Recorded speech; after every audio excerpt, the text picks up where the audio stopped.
Alright, I'm here to talk about the assessment that I did on Alex. Unfortunately, the video is corrupted, so I will have like a stand-in for Alex's video.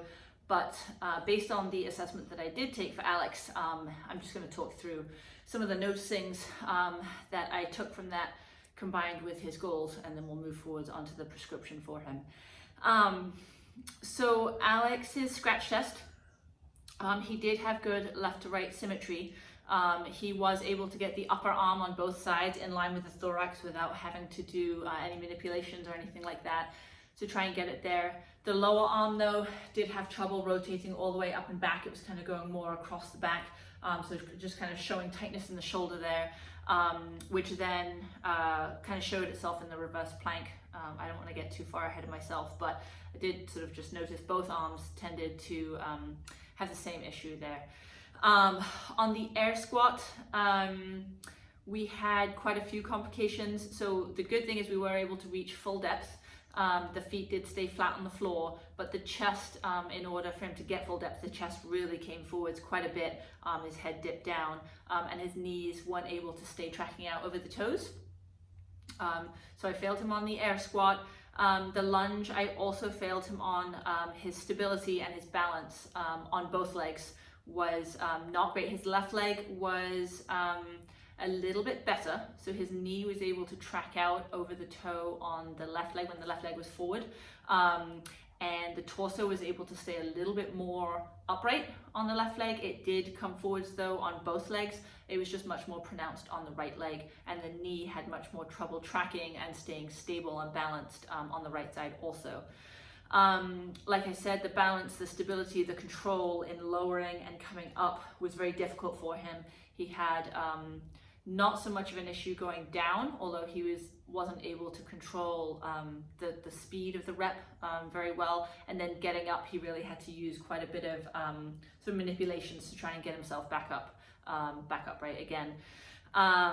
He was able to keep his feet flat on the ground, which was one of the positives in that lunge.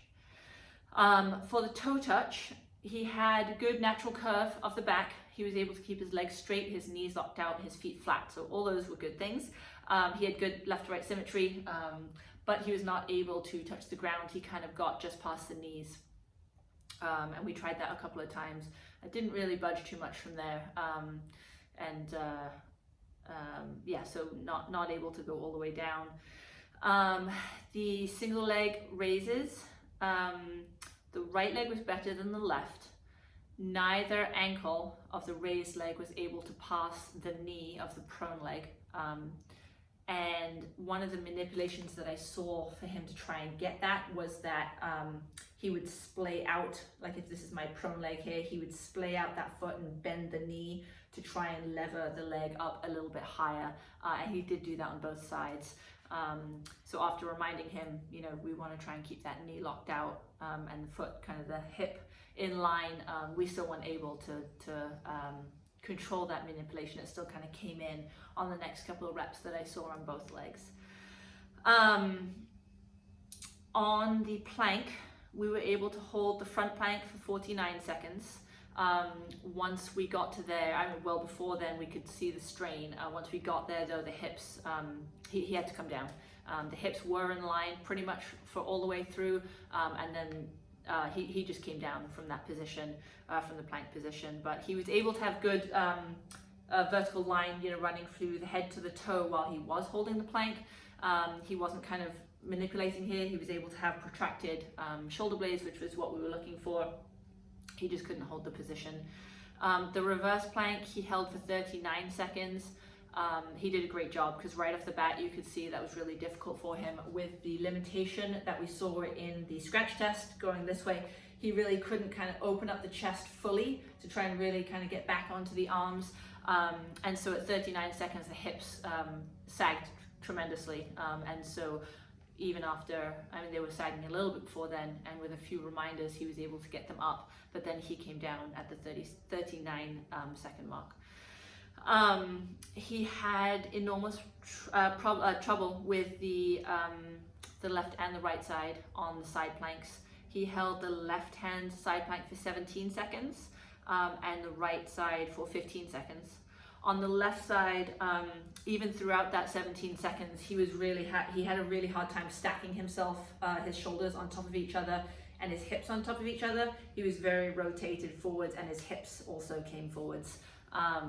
So he came down after a few seconds anyway, but he was unable, even with a little bit of coaxing to try, and he was unable to stack himself, orient himself on that left side.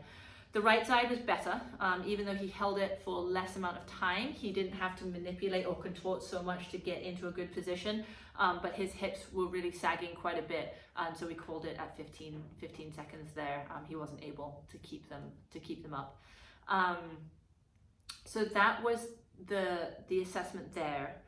Based on his goals, it kind of matches up with what we saw in the test. His goals are to feel more healthy, ultimately to lose weight. I think the two somewhat go hand in hand. He very much said, I really want to lose weight. I'm getting married in a couple of months, so that's kind of my big goal. But overall, if that's a short-term goal, my long-term big goal is just in general to feel healthier, in general to sort of have more energy throughout the day physically to be able to go about his day. He actually was able to do an in-body test, so I was able, which was really useful, I was able to sort of have all that information. And so based on his goals, his OPEX body, his OPEX move, his OPEX work, we've come up with the prescription going forwards. It's gonna be a lot of MAP 10 work, really just long, nice, slow, cyclical pieces, monostructural, that he can just move and move and move, and still feel really good afterwards. Him being very new to the gym, I want to make sure that he has achievable goals that can be long-term and sustainable, and that he can come back and not only measure against what he's already done, but be successful, and have that moving forwards. We're going to do that about 2 to 3 times a week. He has access to a full gym at work, and that's kind of when most of the time he's going to be doing a lot of his work. So the MAP 10 work will be great, walking outside in the nicer weather with his fiance. We've kind of said, as much as possible, get out, just walk, even, park further away when you get to work.